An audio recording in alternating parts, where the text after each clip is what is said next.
वालेकुम नाजरीन, मैं मरियम फातिमा तेलंगाना न्यूज़ टुडे में आप सबका खैर मकदम है। आइए नजर डालते हैं आज की हम सुर्खियों पर। हिंदी के प्रोफेसर का थाईलैंड की तालिबे इल्म पर जिस्मानी तशद्दुद, हंगामा आरआई के बाद एफआईआर दर्ज। दिल्ली शराब केस में रुकने कौंसल के कविता को सीबीआई की नोटिस।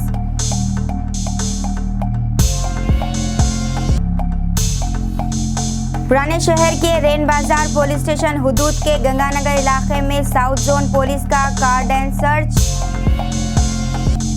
विकाराबाद जिले के डोमा मंडल में एक भाई ने किया दूसरे भाई का कत्ल। दिल्ली शराब केस में रुकने कौंसल कविता को सीबीआई की नोटिस। दिल्ली शराब केस में टीआरएस रुकने कौंसल कविता को सीबीआई ने पूछताछ के लिए नोटिस जारी की है। नोटिस मौसूल होने की इत्तला देते हुए कविता ने मीडिया को एक बयान जारी किया है, जिसमें इन्होंने कहा है कि मुझे सीआरपीसी की दफ़ा 160 के तहत सीबीआई का नोटिस जारी किया गया है। मेरी वजाहत तलब की गई है। मैंने हुक्काम को मुतल्लिक़ किया है कि मैं इनकी दरख्वास्त के मुताबिक 6 दिसंबर को हैदराबाद में अपनी रिहाइशगाह पर इनसे मिल सकती हूँ।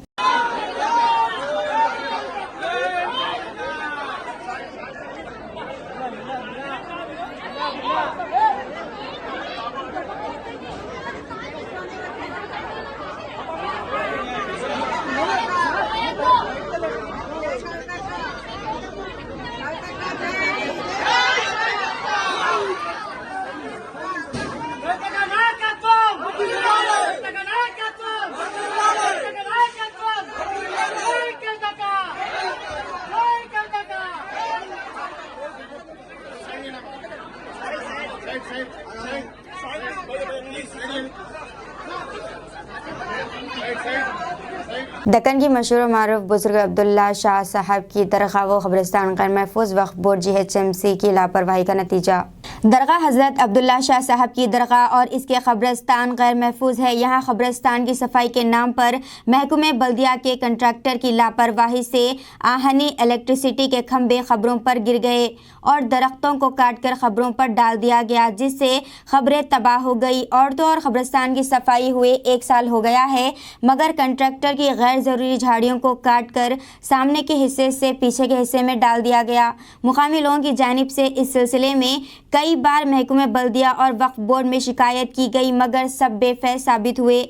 यहाँ मुकामी हजरात के रिश्तेदारों का ये इस्तेदलाल है कि जीएचएमसी के कंट्रैक्टर और अहदेदारों के साथ वक्फ बोर्ड के मुतालिका अहदेदारों के खिलाफ सख्त कार्रवाई हो और इस कब्रिस्तान की सफाई जल्द अज जल्द मुकम्मल की जाए। जैसा आप देख रहे हैं कि अब आखिरी दिन हम लोगों के आखिरी सफ़र जिसको बोलते, हमारा आखिरी रहने का यही है। अब कैसा हम जाना बताइए आप। अभी हम ऊपर से जा रहे हैं, आपको ऊपर से लेके जाके बताएंगे कि हमारे खबरें सामने से तो जाने का रास्ता ही नहीं है। ऊपर के हिस्से में से जाके हम आपको जो है बताने की पूरी कोशिश कर रहे हैं। देखिए कब्रिस्तानों की इस तरीके की हालत रहेंगी। जीएचएमसी हर साल काम करती है, बोल रहे काम करने के बाद वो मटेरियल नहीं उठाए लोग। अगर वो लोग मटेरियल उठा लेते तो ये जाने आने को जो भी रास्ते बना है वो बन जाते थे। आइए अब हम दूसरे रास्ते से जाने की कोशिश कर रहे हैं। देखिए ये इधर से हम पीछे से जाके आपको बताएंगे। 1 साल होने को आ गया भाई, 1 साल में पोल नहीं हटाए, साफ सफाई नहीं हुई।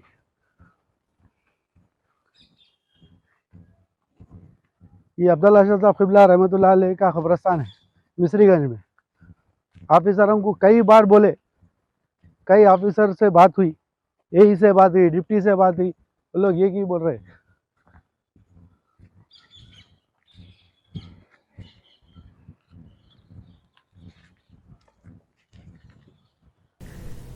मेस्को कॉलेज में बी फार्मा और डी फार्मेसी के फ्रेश बैच के तलबा और तालिबात के लिए ओरिएंटेशन प्रोग्राम मुनक़्क़िद किया गया। मेस्को कॉलेज ऑफ फार्मेसी में 2022 और 23 में एडमिशन लेने वाले M pharma, pharma D and pharma DPP तालिब इल्मों के लिए ओरिएंटेशन प्रोग्राम 3 दिसंबर को मुनक़्क़िद किया गया। इसके चीफ गेस्ट डॉक्टर सनीउ नायक थे। President of MESCO doctor Ghaus Mohiuddin sahab, chairperson doctor Kausar Shaheen, principal doctor Shastri, vice principal और दीगर प्रोफेसर्स और MA Naeem Khan, Mohammed Samiullah Khan vice president MESCO भी मौजूद थे।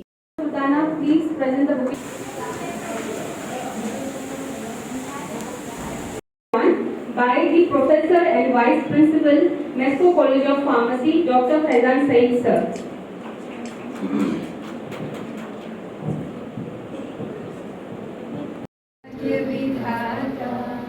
Punjab Sindh Gujarat Maratha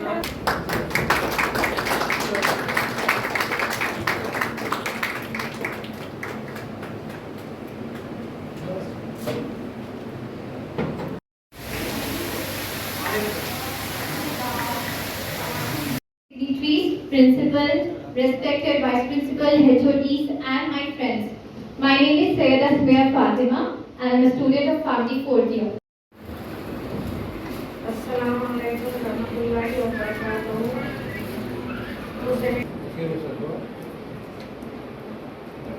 So much of goal, right? So let us have some kind of, other than the doctor. These days are gone. Respected Chief Guest of the day, Dr. Srinu Nayak. Program. Professor Dr. Srinu Nayak, sir, Chairman Board of Studies, Mamdi, Usmania University, Hyderabad. Respected Dr. Kaus Moinuddin Ali, sir, President MESCO. Respected M.A. Naeem Khan, sir, Honorary Director of MESCO. Respected Dr. Kausal Shaheen, Madam, Honorary Secretary MESCO.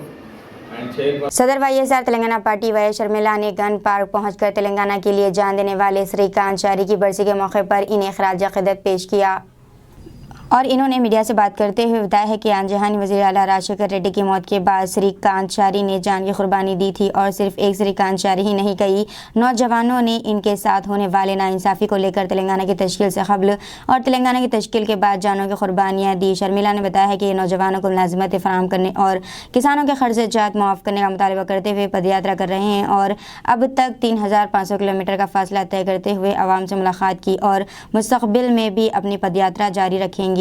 Rajasekhar Reddy గారు చనిపోయిన వెంటనే తెలంగాణ బిడ్డల్లో ఉన్న అభద్రతా భావం ఒక్కసారిగా బయటపడింది. రాజశేఖర్ రెడ్డి గారు చనిపోయిన కొన్ని నెలలకే శ్రీకాంతాచారి ఈ బిడ్డ నిప్పంటించుకొని ఆత్మ బలిదానం చేసుకోవడం జరిగింది. ఈ ఒక్క బిడ్డే కాదు, ప్రతి ప్రాణము ఉద్యమం కోసం, ప్రత్యేక తెలంగాణ రాష్ట్రం కోసం అమరులైన ప్రతి ఒక్కరి ప్రాణము విలువైందే. కనుకనే ఈ రోజు ఇక్కడికి రావడం జరిగింది. ప్రతి బిడ్డ మరణాన్ని మనం గుర్తుపెట్టుకోవాలి, గౌరవించుకోవాలి. ఈ రోజు తెలంగాణ ఒక వాస్తవం. ఈ తెలంగాణ రాష్ట్రాన్ని కాపాడుకోవాల్సిన బాధ్యత మనకందరికీ ఉంది.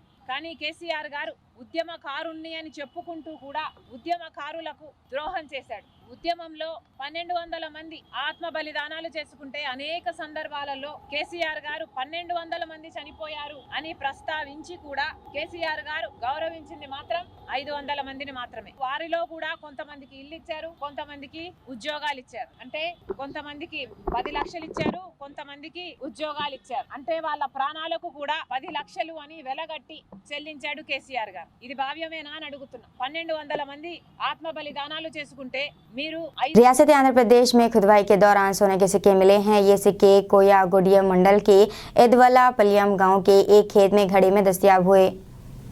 अफराद के मुताबिक पाइपलाइन के लिए खुदवाई के दौरान ये सोने के सिक्के मिले हैं। इत्तला मिलते ही तहसीलदार ने वहां पहुंचकर मिट्टी के इस घड़े का मुआयना किया जिसमें ये सिक्के रखे गए थे। हर सिक्के का वजन 8 ग्राम बताया गया है। 29వ తారీఖున బోర్వెల్ సంబంధించి పైప్ లైన్ వేసుకుంటున్నాగా ఈ బంగారు నాణ్యాలు దొరికినాయి అని చెప్పి 1వ తారీఖు సాయంత్రం మాకు 17 నాణ్యాలని అప్పు చెప్పారండి. లోపుగా నేను మేము గ్రామంలో మళ్ళీ పొలం అవి వీళ్ళు విచారణ చేసినప్పుడు అక్కడ పనిచేసిన కూలీలని రైతులందరినీ విచారణ చేసినప్పుడు ఆ కూలీలు వాళ్ళ దగ్గర ఉన్న ఒక నాణ్యం కూడా మాకు అప్పచెప్పడం జరిగింది. దాంతో కలిపి మాకు 18 నాణ్యాలు అండి. ఈ 18 నాణ్యాలు 21 గ్రాములు 20 మిల్లీగ్రాములు అంటే ఇచ్చిన నాణ్యం 3 గ్రాములు. एमएलए ने तरक्याती कामों के लिए जारी 272 करोड़ रुपए खर्च नहीं किए। गुजरात असेंबली के बाद अरकान असेंबली की जानिब से 272 करोड़ रुपए खर्च नहीं किए गए। MLA local area development fund की 272 करोड़ रुपए से ज़्यादा रकम जो एमएलए को अपने अपने हलकों में प्रोजेक्ट पर खर्च की जानी थी अब तक खर्च नहीं की गई, जिसकी वजह से 272 करोड़ रुपए पड़े रहे। ये पिछले 5 साल में मुख्तस की गई 1076 करोड़ रुपए की ग्रांट का 1/4 है। खैराबाद जिले के डोमा मंडल के कोंडीपल्ली गाँव में एक लर्ज़ाखेज़ कत्ल की वारदात पेश आई है। नरसिम्लू नामी शख्स 40 साल को इसी के भाई बालराज ने कुल्हाड़ी और लाठियों से हमला करके हलाक कर दिया। दोनों भाइयों में कई सालों से जायदाद का तनाज़ा चला आ रहा है। 10 रोज़ कबल वालिदैन के नाम 13 गुंठे अराज़ी फरोख्त कर दी थी। जुमे की रात लड़ाई हुई बात ही बात में झगड़ा बढ़ गया और इन्होंने एक दूसरे पर हमला किया। इस हमले में बालराज ने छोटे भाई पर कुल्हाड़ी से हमला किया और वहां से चला गया। वाक़े की इत्तला मिलते ही पुलिस मौके पर पहुंची और लाश को पोस्टमार्टम के लिए सरकारी अस्पताल मुंतकिल किया। मक़तूल के लवाक़िन की जानिब से दर्ज कराई गई शिकायत के मुताबिक पुलिस ने मुकदमा दर्ज करके मुलजिमान को हिरासत में लेकर तफ्तीश शुरू कर दी है। लक्ष्मी मुतवफ़ी की बहन वेंकटरमయ్య पारगी सीआई ने मीडिया को तफसीलात बताई है।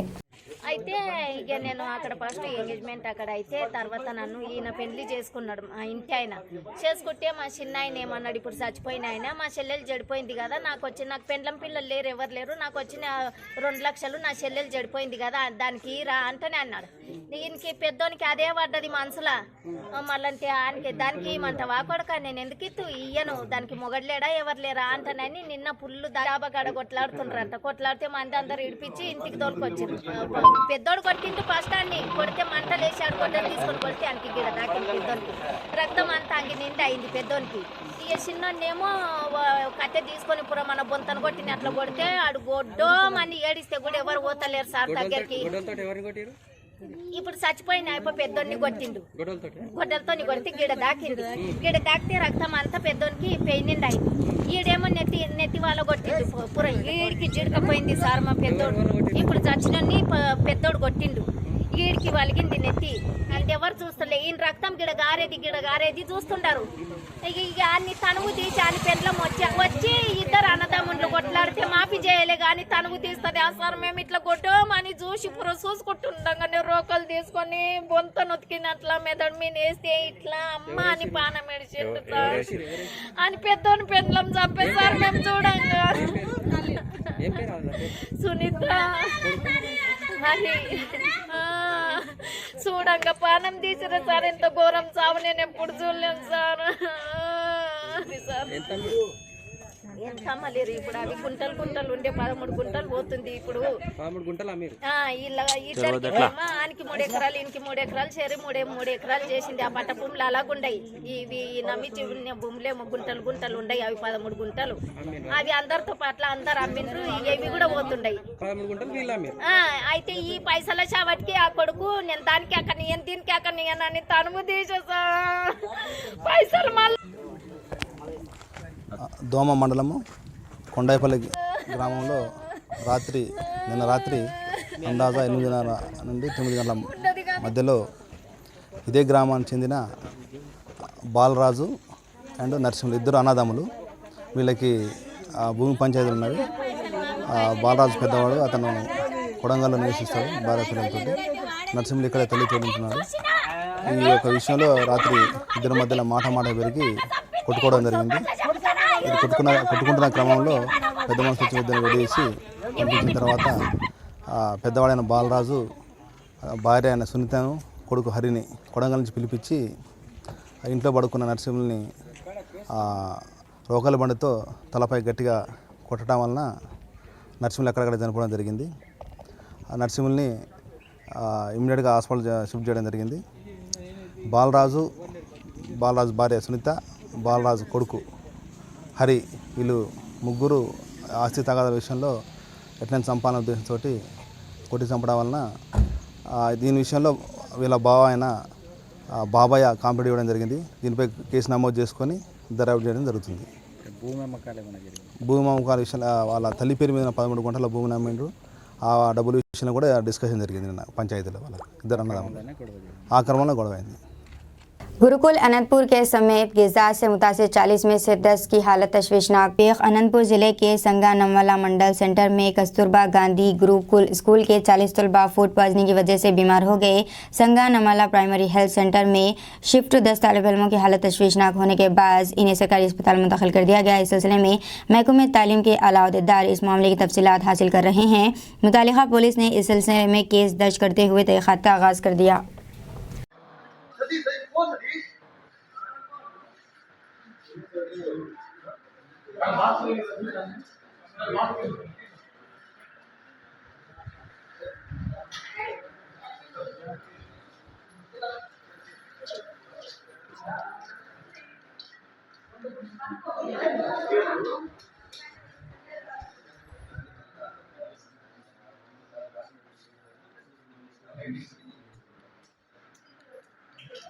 पुराने शहर के रैन बाजार पुलिस स्टेशन हदूद के गंगानगर इलाके में साउथ जोन पुलिस का कार्डन सर्च मुहिम आज सुबह 2 बजे से साउथ जोन पुलिस की जानिब से रेन बाजार पुलिस स्टेशन हदूद में गंगानगर इलाके में कार्डन सर्च ऑपरेशन किया गया, जिसमें 72 टू व्हीलर्स और 3 थ्री व्हीलर्स कागजात ना होने पर जब्त किए गए।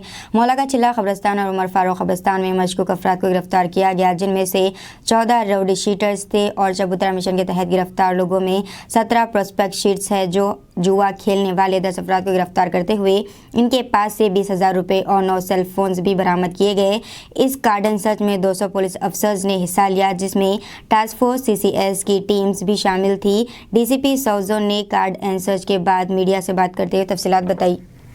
आज सुबह 2 बजे से अभी तक एक कैसो साउथ जोन पुलिस की जानिब से कैसो ऑपरेशन, कार्डन एंड सर्च ऑपरेशन हमारा रेन बाजार PS लिमिट्स में गंगानगर नाला एरिया में किया था।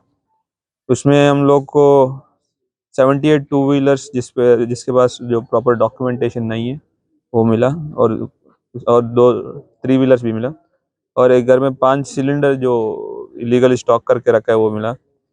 और यहाँ पे कुछ ग्रेवयार्ड्स पे हम लोग चेकिंग भी किया था, तो उमर फारूक ग्रेवयार्ड और मौला का चिल्ला वहाँ पे कुछ सस्पिशियस एलिमेंट दिखा, तो उनको पकड़ के क्वेश्चन किया था, तो वो 14 रॉडी एलिमेंट्स निकला था। और चबूतरा पे बाहर घूमते हुए ये कुछ लोगों भी मिला, तो उन लोग से भी हम पूछताछ किया, तो उन लोग सस्पेक्ट शीट से 17 सस्पेक्ट शीट वैसे हम लोग को हमारा कस्टडी पे आए। और एक जगह गेमिंग एक्ट मैंने पत्ते खेलते हुए 10 लोग मिला, उनसे हम लोग 20,000 रुपये पैसा पकड़ा, और उसके साथ साथ 9 सेलफोन्स भी जब्त किया। Thank you sir. आपने मीट करने का मकसद ये सच क्या है सर? देखिए, एक ग्रेवयार्ड में 14 रोडी शीटर का मिलना कोई मामूली बात नहीं है। उनका इरादा क्या था? वो रोडी शीटर वहाँ पे कर रहे क्या थे? नहीं, ये एक ग्रेवयार्ड पे नहीं है, मल्टीपल ग्रेवयार्ड्स पे मल्टीपल लोग मिला। Total overall 14 anti social elements को काबू रखने के लिए कार्डन सर्च किया, तो इसीलिए जहां हम लोग को मिला और जो हमको सस्पिशियस, इस पूरा एरिया पे हम लोग को जो भी सस्पिशियस एलिमेंट्स मिला उनको पकड़ के पूछताछ किया, तो हम लोग को कई राउडी शीटर्स उसमें पकड़ा गया। 2021 का सबसे बड़ा कार्डन सर्च है साउथ जोन के अंदर अगर माना जाए तो आपने कितने पुलिस को इस्तेमाल किया इस कार्डन सर्च के अंदर, और कितने एरिया में आपने सर्च किया है? कार्डन एंड सर्च एक पर्टिकुलर एरिया को हम लोग टारगेट करके रखते हैं ताकि उसका इम्पैक्ट इफेक्टिव रहे, और जितना ज़्यादा इलीगल एलिमेंट या एंटी सोशल एलिमेंट्स को पकड़ने का कोशिश था। तो इस बार हम लोग एक एरिया जो सेलेक्ट किया था यहाँ पे सेलेक्ट किया था, इसमें तकरीबन 200 के आसपास पुलिस, साथ टास्क फोर्स और CCS का टीम्स यूज़ किया गया, ताकि बेटर एरिया को समझने और बेटर अक्यूज को पकड़ने के लिए ये सारी इन लोग का इतना फोर्स को यूज़ किया गया। एंटी-सोशल एलिमेंट में कुछ आपको मिला सर उनके पास? फिलहाल अभी हम लोग उन लोग को पकड़ा, तो क्वेश्चन किया जाएगा, उसमें क्या टाइम लगता है इन्वेस्टिगेट करने में। हाँ, फिलहाल के लिए नहीं सर। गंगानगर साइड के भी देखा गया, चंदानगर में भी आपका पुलिस सर्च किया, वहाँ पर नहीं। मेन टारगेट गंगानगर है, बाकी एरिया को कॉर्डन ऑफ। हिंदी के प्रोफेसर का थाईलैंड तालिबे इल्म पर जिस्मानी तशद्दुद हंगामा आरई के बाद FIR दर्ज।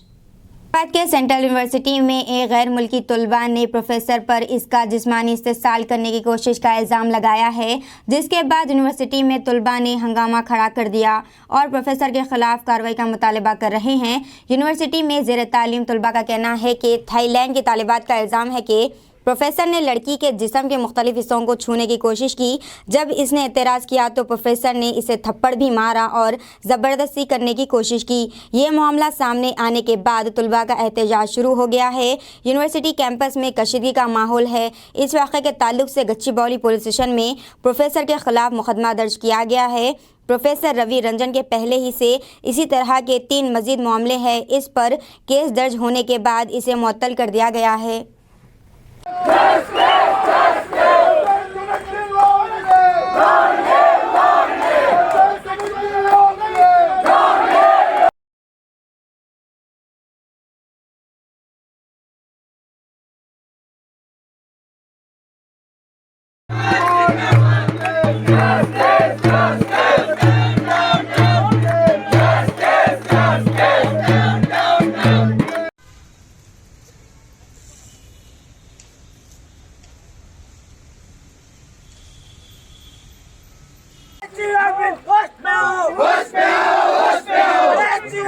मुर्दाबाद मुर्दाबाद मुर्दाबाद वाइस चांसलर मुर्दाबाद मुर्दाबाद मुर्दाबाद।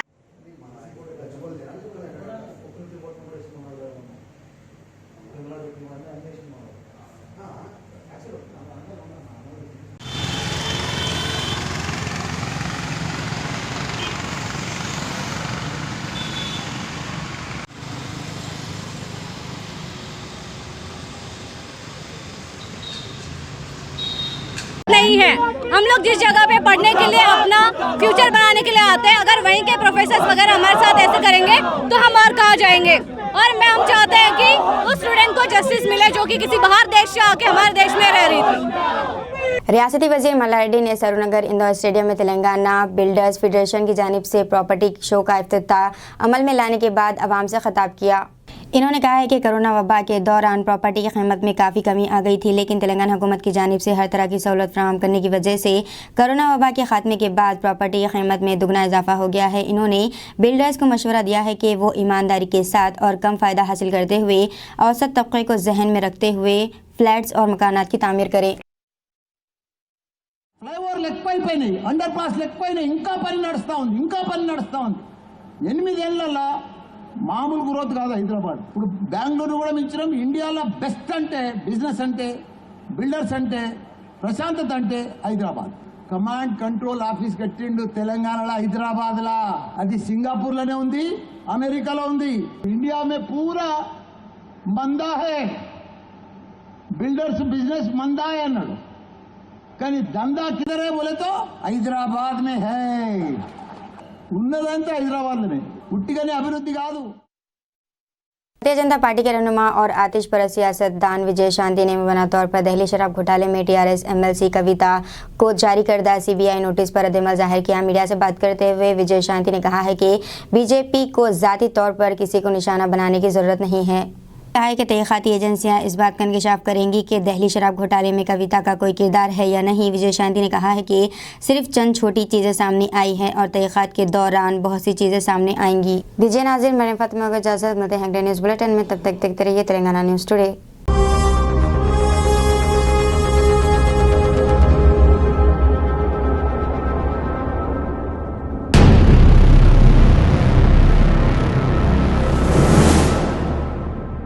अस्सलामुअलैकुम, हेलो, हाय, आदाब एवरीवन। दोस्तों, मैं आपका दोस्त शहबाज खान। आप देख रहे हैं TNT न्यूज़ और देखते रहिए TNT न्यूज़। Thank you.